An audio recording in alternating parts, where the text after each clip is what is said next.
Long time no video, right? Well, I recently had Mom pick me up a few horses from a yard sale, and she brought them over, and there are some interesting pieces in here.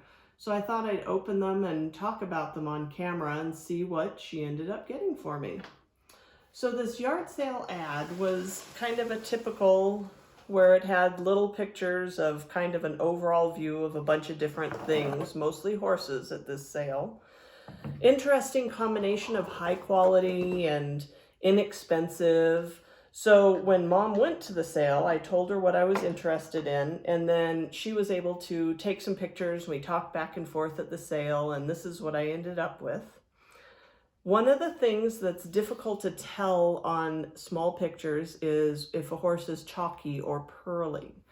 So this guy is the Breyer Chestnut Belgian. He turned out not to be a chalky, but I had her pick him up for me anyway, just in case. She said she didn't think he was, but I said, just in case, it's better to have him in hand and find out he wasn't than to say leave him there and then find out later that he was a treasure. So he turns out just to be a nice regular run Breyer Chestnut Belgian. He has a little rub here and there, some ear tip rubs, no breaks or anything. Nice shape for this age. So I'm glad that she picked him up for me, because you just never know, and it's better to be safe than sorry. Don't want him to be the one that got away. This guy I had her get me, he is the Breyer Classic Mustang foal. I just love that mold, so it's my favorite mold. I think I have him, but I'll see which one I like better, because I always have to pick them up when they're cheap.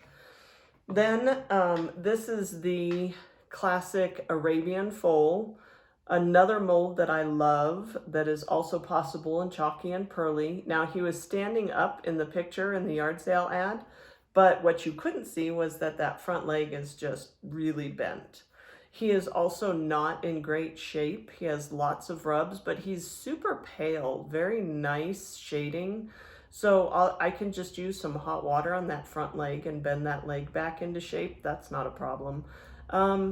We'll see whether or not he stays on the shelf or whether he goes in the sales list, because he really does have quite a few rubs, but he's got lovely color. A little dirty, I'll clean him up and see what I want to do with him later. So then we get into some interesting pieces. This piece, you couldn't tell, again, from those little tiny pictures. When Mom got there and described him and sent me some additional detailed pictures, I could see he was a home decor piece, something that you would pick up at a furniture store that they would have on a side table or a console. But this guy is definitely a cut above your usual home decor piece. He was made by somebody who knew what they were doing. He has a double bridle with the appropriate buckles, the tassels and the harness piece, roached mane, and the Roman nose, which I absolutely love. Overall, you can see that this piece is a much nicer quality piece than the average one that you would find at one of your home stores. He is made, and I'm not sure what these guys are made of. He's made of probably a kind of a resin, but a very inexpensive kind of resin. He's pretty heavy. He's probably solid.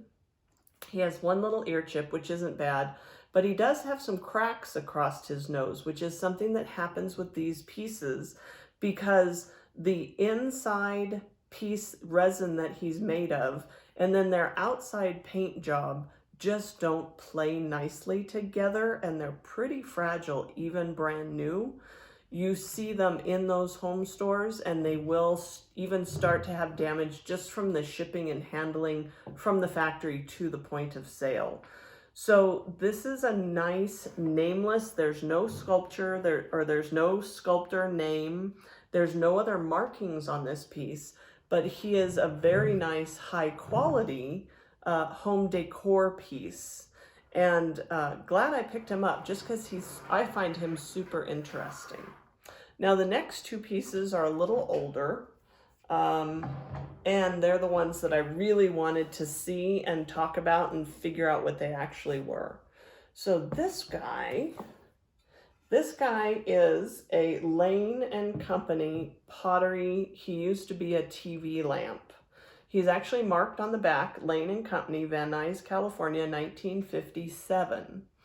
Lane and Company was in business for many, many years. Like a lot of the California potteries, they changed names, changed ownership over the years. So you'll find these horses made by a variety of names. So he was originally a TV lamp. He sat in a kind of a pottery base, like a planter, and then he had a light fixture back here. And he would sit on top of your TV back in the olden days when we had those big console wooden TVs. He would sit on your TV and you could turn on the light in your TV lamp, and then you could turn off whatever overhead or backlights you have so that you wouldn't see the reflection off of your TV screen. This is a great design for a TV lamp. He has a lot of sculptural openings in the legs and tail and underneath so that the light would glow and shine and you could see and appreciate your TV lamp, but not distract you from watching whatever program you were watching, maybe Mr. Ed.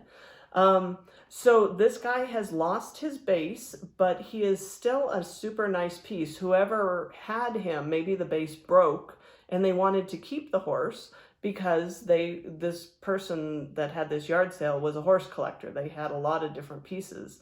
And so they kept this horse in their collection, even missing his base, just because he's a nice piece of sculpture. So then finally, this guy is what really was my first most interesting piece. So this sculpture was originally by Maureen Love.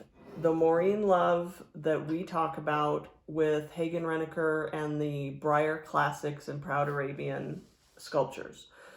So in the early 1960s, Hagen Renneker laid off a bunch of their workers. Maureen Love was one of them, and she started doing some contract work for other Southern California potteries.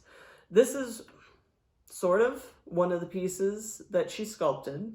This is called, I believe, the horse rearing facing left, because I think you call them left. There's a left and a right. I think you call them as you're looking at him. So as I'm looking at him, he's facing to my left. So I think this is the horse facing left. He is extremely large, as you can see. Here we have the Breyer Belgian, and then the Lane, and then the Maureen Love piece. So this particular sculpture has some interesting history to it. If you want a lot more detail, the Muddy Hoofprints blog many years ago did a series on the Maureen Love mystery horses, and both of these sculptures are talked about in great detail. Now this piece was originally for Lane, not Lane Furniture, but Lane and Company, the pottery company. And I think it was a smaller piece.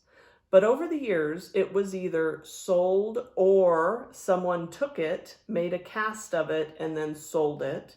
So it has been produced by a couple different companies. So this piece, interestingly, I am not sure. I think it's a hobby mold.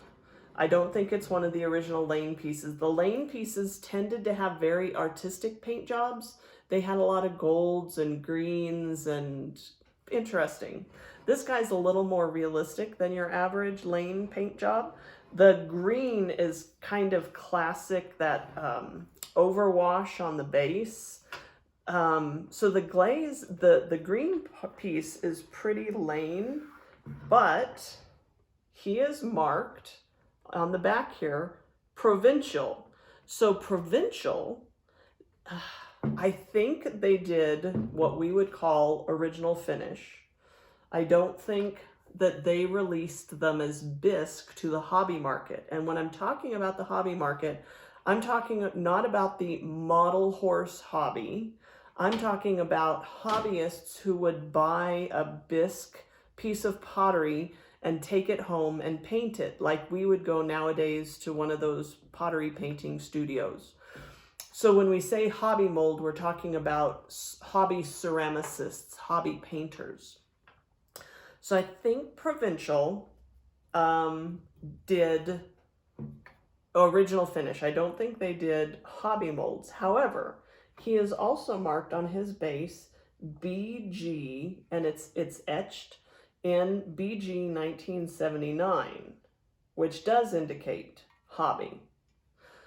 So I'm going to have to do some research on him. He looks, if a hobbyist did him, they were a very, very good artist, because the wash on this grass is very even. It's applied so that the dark pieces of the glaze settle into the low points, allowing the high points of the sculpture to stand out. He's kind of a cream, a very light palomino with white mane and tail and socks. The cream is flecked with a little darker cream color, like a flea bit kind of, and it's very even, very evenly applied, which is not easy to do. However, his hooves and his eyes are not up to the quality of the rest of the paint job.